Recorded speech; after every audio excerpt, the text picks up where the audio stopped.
Bonjour, alors je vous propose une nouvelle vidéo.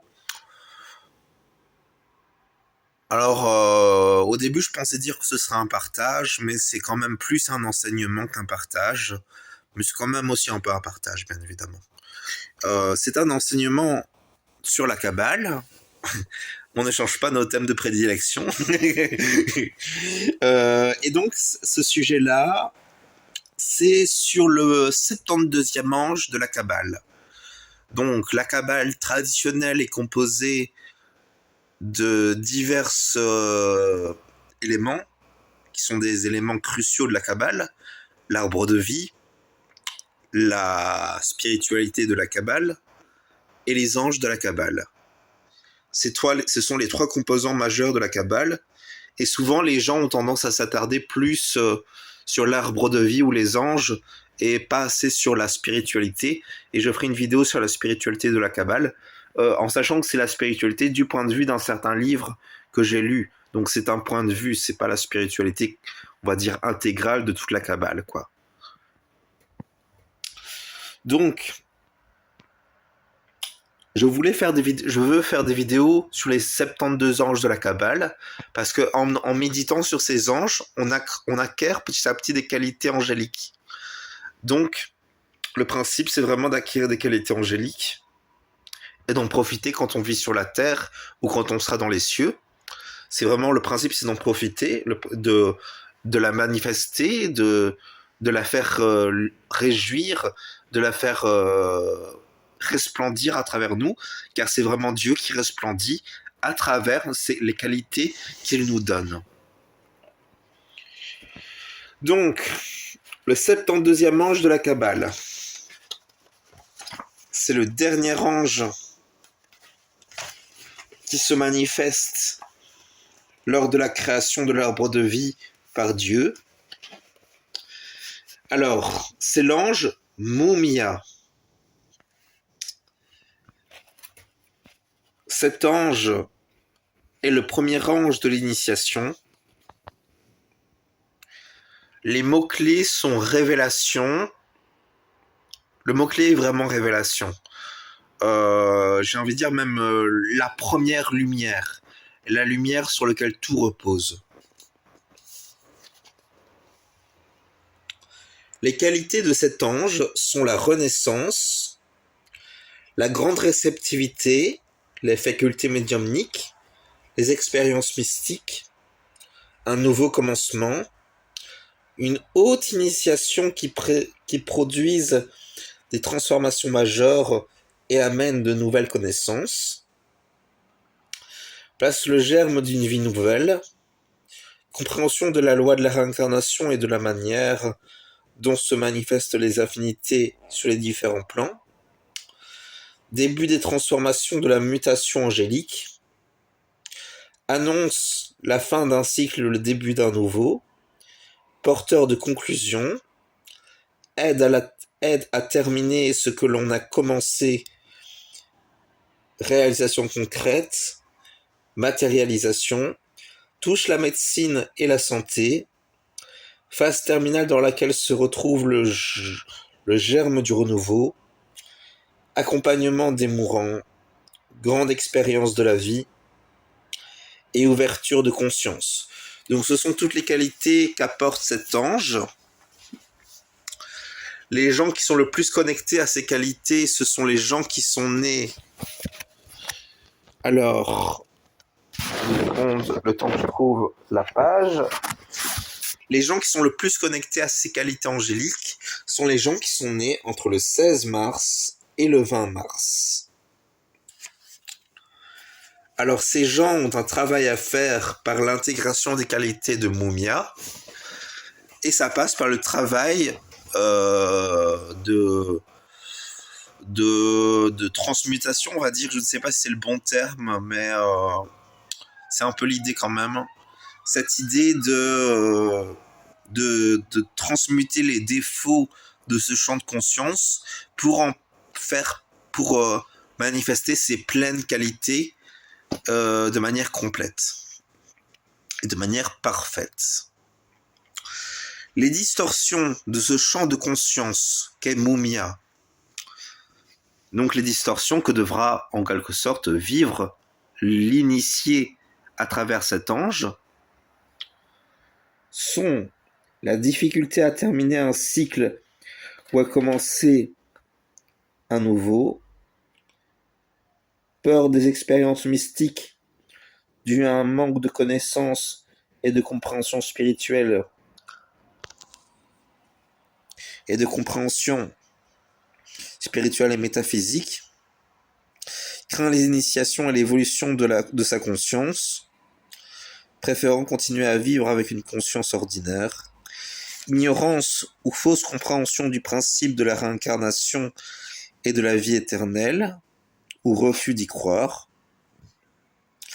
désespoir, voie sans issue, horizon bouché, dépression, tendance à abandonner, à nourrir des ambiances négatives et de vieux schémas, difficulté à s'ouvrir à la spiritualité et au divin, à développer une nouvelle conscience et une vie en accord avec elle, athéisme, mort inconsciente, suicide, renie sa propre existence, influence négative, mauvaise santé, handicap, écroulement, ruine, perte d'emploi,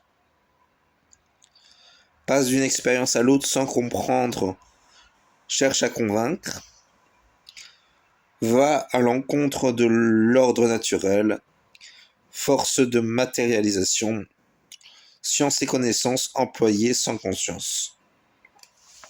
Donc ça, ce sont les distorsions que devra en quelque sorte vivre quand même, parce que nous devons les vivre, le natif de l'ange Mumia.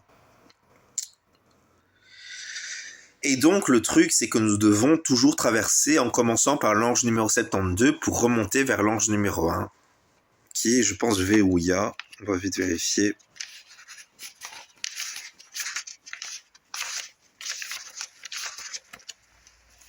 Qui est l'ange numéro 1 qui s'appelle Veouya. Veouya. Je prononce pas parfaitement les noms, hein, mais bon, c'est suffisant pour pouvoir les retrouver. Donc l'ange Mumia, qui est l'ange de cette l'ange de cette demeure philosophale, cet ange se nomme Mumia et ça s'écrit M-U-M-I-A-H.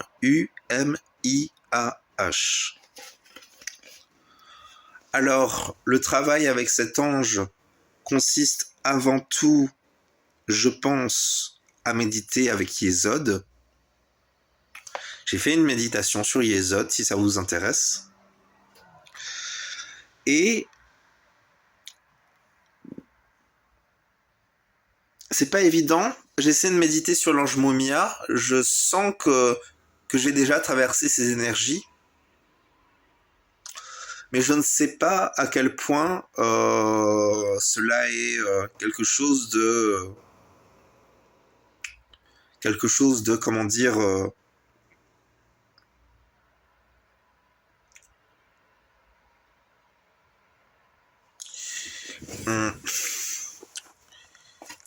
comment expliquer.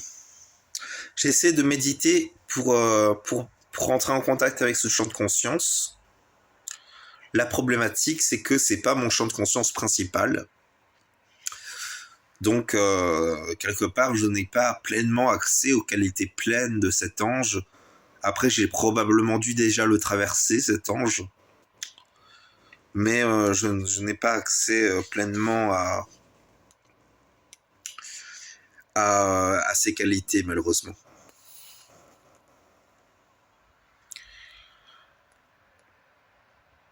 C'est un ange vraiment de révélation qui apporte une spiritualité authentique et pure en relation avec Yesod, qui apporte un bien-être profond au natif.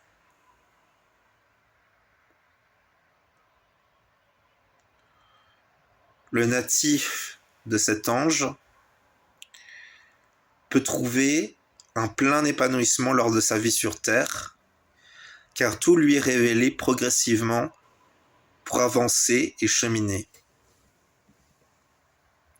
Il arrive à dépasser les conflits et les problématiques de par son laisser-aller à ses révélations, et peut pleinement vivre épanoui sur la terre en ressentant le bien-être de Yesod. Donc voilà pour cette... voilà, j'ai quand même réussi à entrer en contact avec cet ange finalement. Je suis content. Et je vous souhaite une bonne journée ou une bonne soirée. Et je vous invite à revenir sur la chaîne quand cela vous intéresse, quand vous êtes invité à le faire selon votre chemin de vie. Si cela vous intéresse que je fasse une série sur les 72 anges, eh ben, je vous invite à le dire en commentaire. Si cela ne vous intéresse pas, eh ben, ne le dites pas, c'est que ça n'est pas ce qui est pertinent pour votre chemin. Qu'est-ce qu'on peut dire d'autre? Peut-être un conseil pour le natif pour vaincre, non pas vaincre, mais dépasser les distorsions. Déjà, un bon conseil pour les natifs de l'ange de Mumia, c'est de réussir. Donc les natifs, c'est ceux qui sont nés entre les dates que j'ai dit précédemment. Un bon conseil pour cet ange, pour les natifs de cet ange, pour en quelque sorte ne pas subir les distorsions ou pas trop de cet ange, c'est vraiment de faire confiance et aussi de... comment dire, mais pas une confiance aveugle, hein, attention. Une confiance qui repose sur la réalité que l'on peut faire confiance à ses influences. Ensuite, il y a cette dimension que l'individu doit apprendre à reconnaître ce qui est bon pour lui à travers l'initiation, et donc à se laisser guider à travers cette initiation pour vaincre la peur des expériences mystiques. Pour vaincre l'athéisme, il est essentiellement nécessaire de s'ouvrir à soi-même et à ses ressentis.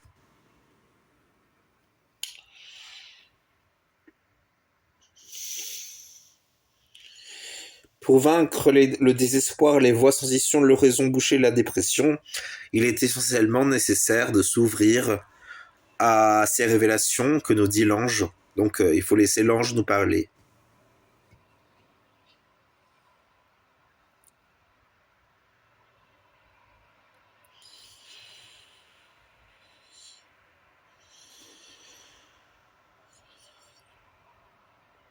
Il est très important de rester dans l'ordre naturel des choses, c'est-à-dire d'intégrer que tout doit se faire dans un certain bien-être commun, les lois naturelles du commun, du respect du bien-être de chacun. Je pourrais encore parler longtemps, mais je vais m'arrêter là parce que j'ai déjà dit une bonne partie.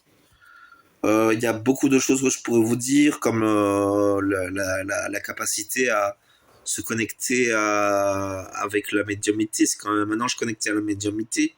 Donc c'est intéressant de travailler la médiumnité pour développer sa capacité à se connecter sur le plan subtil. Donc voilà pour cette vidéo. Je vous souhaite une bonne journée, une bonne soirée. Je vous remercie. Je vous souhaite une bonne journée, bonne soirée encore une fois.